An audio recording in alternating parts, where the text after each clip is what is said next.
اور یہی مخلوق طاقتور ہو کر خدا کے روبرو بے پردہ ہم کلام ہو جاتی ہے۔ یہ عاشقوں کا مقام ہے۔ اس کے علاوہ کچھ خاص کو اللہ کی طرف سے اور دیگر مخلوقیں بھی عطا ہو جاتی ہیں۔ لطیفہ حنا کے ذریعے دیدار الہی خواب میں ہوتا ہے، جسہ توفیق الہی کے ذریعے رب کا دیدار مراقبے میں ہوتا ہے، طفل نوری والوں کا دیدار ہوش و حواس میں ہوتا ہے۔ یہی پھر دنیا میں قدرت اللہ کہلاتے ہیں، چاہے کسی کو عبادت و ریاضت اور چاہے کسی کو نظروں سے ہی مقام محمود تک پہنچا دے۔ ان کی نظروں میں چہ مسلم چہ کافر چہ زندہ چہ مردہ سب برابر ہوتے ہیں۔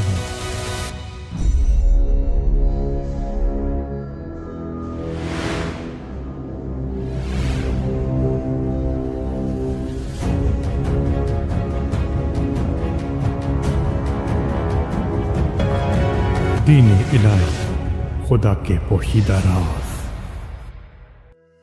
انسانی روح، اس کی نبوت اور علم ابراہیم علیہ السلام کو ملا تھا۔ یہ دائیں پستان کے قریب ہوتی ہے، جگر کی ضربوں اور تصور سے اس کو بھی جگایا جاتا ہے۔ پھر ادھر بھی ایک دھڑکن نمایاں ہو جاتی ہے، اس کے ساتھ جگر یا اللہ ملایا جاتا ہے۔ پھر انسان کے اندر دو بندے ذکر کرنا شروع کر دیتے ہیں اور اس کا مرتبہ قلب والے سے بڑھ جاتا ہے۔ روح کا رنگ سرخی مائل ہوتا ہے اور اس کی بیداری سے جبروت تک جو مقام جبرائیل ہے رسائی ہو جاتی ہے۔ غضب و غصہ اس کے ہمسایہ ہوتے ہیں جو جل کر جلال بن جاتے ہیں۔ لطیفہ سری، اس کی نبوت اور علم موسیٰ علیہ السلام کو ملا تھا۔ یہ مخلوق سینے کے درمیان سے بائیں پستان کے قریب ہوتی ہے۔ اس کو بھی یا خیو یا قیوم کی ضربوں اور تصور سے بیدار کیا جاتا ہے۔ اس کا رنگ سفید ہے، خواب یا مراقبے میں لاہوت تک پہنچ رکھتی ہے۔ اب تین مخلوقیں ذکر کر رہی ہیں اور اس کا درجہ ان دو سے بڑھ گیا۔ لطیفہ خفی، اس کی نبوت اور علم عیسیٰ علیہ السلام کو ملا تھا۔ یہ سینے کے درمیان سے دائیں پستان کے درمیان ہوتی ہے۔ اسے بھی ضربوں کے ذریعے یا واحد سکھایا جاتا ہے۔ اس کا رنگ سبز ہے اور اس کی رسائی مقام وحدت سے ہے، اور اب چار بندوں کی عبادت سے درجہ اور بڑھ گیا۔ لطیفہ اخفا، اس کی نبوت اور علم حضور پاک صلی اللہ علیہ وآلہ وسلم کو ملا تھا۔ یہ مخلوق سینے کے درمیان ہے، یا احد کا ذکر اس کے لیے وسیلہ ہے۔ اس کا رنگ جامنی ہے۔ اس کا تعلق بھی مقام وحدت کے اس پردے سے ہے جس کے پیچھے تخت خداوند ہے۔ پانچ لطیفوں کا باطنی علم بھی پانچ نبیوں کو بالترتیب حاصل ہوا، اور ہر لطیفے کا آدھا علم نبیوں سے ولیوں تک پہنچا۔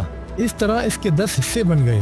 پھر ولیوں سے خاص لوگ اس علم سے مستفید ہوئے، جبکہ ظاہری علم ظاہری جسم، ظاہری زبان، ناسوت اور نفوس سے تعلق رکھتا ہے۔ یہ عام لوگوں کے لیے ہے، اور اس کا علم ظاہری کتاب میں ہے جس کے 30 حصے ہیں۔ علم باطن بھی نبیوں پر وحی کے ذریعے نازل ہوا، اس وجہ سے اسے بھی باطنی قرآن بولتے ہیں۔ قرآن کی بہت سی صورتیں بعد میں منسوخ کی جاتی، اس کی وجہ یہی تھی کہ کبھی کبھی سینے کا علم بھی حضور پاک صلی اللہ علیہ وآلہ وسلم کی زبان سے عام میں ادا ہو جاتا، جو کہ خاص کے لیے تھا۔ بعد میں یہ علم سینہ بسینہ ولیوں میں چلتا رہا اور اب کتب کے ذریعے عام کر دیا گیا۔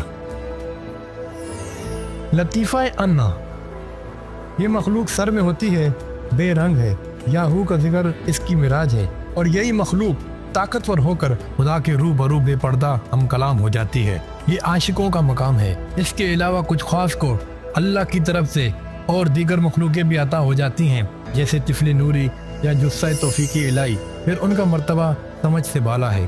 لطیفہ حنا کے ذریعے دیدار الہی خواب میں ہوتا ہے، جثہ توفیق الہی کے ذریعے رب کا دیدار مراقبے میں ہوتا ہے، طفل نوری والوں کا دیدار ہوش و حواس میں ہوتا ہے۔ یہی پھر دنیا میں قدرت اللہ کہلاتے ہیں، چاہے کسی کو عبادت و ریاضت اور چاہے کسی کو نظروں سے ہی مقام محمود تک پہنچا دیں۔ ان کی نظروں میں چہ مسلم چہ کافر چہ زندہ چہ مردہ سب برابر ہوتے ہیں، جیسا کہ غوث پاک کی ایک نظر سے چور قطب بن گیا، یا ابو بکر حواری یا منگا ڈاکو بھی ان لوگوں کی نظروں سے پیر بن گئے۔ پانچوں مرسل کو بالترتیب علیحدہ علیحدہ لطائف کا علم دیا گیا، جس کی وجہ سے روحانیت میں ترقی ہوتی گئی۔ جس لطیفے کا ذکر کرے گا ان سے متعلق مرسل سے تعلق اور فیض کا حقدار ہو جائے گا، اور جس لطیفے پر تجلی پڑے گی اس کی ولایت اس نبی کے نقش قدم پر ہوگی۔ 7 آسمانوں میں پہنچ اور 7 بہشتوں میں مدارج کی اصولی بھی انہی لطائف سے ہوتی ہے۔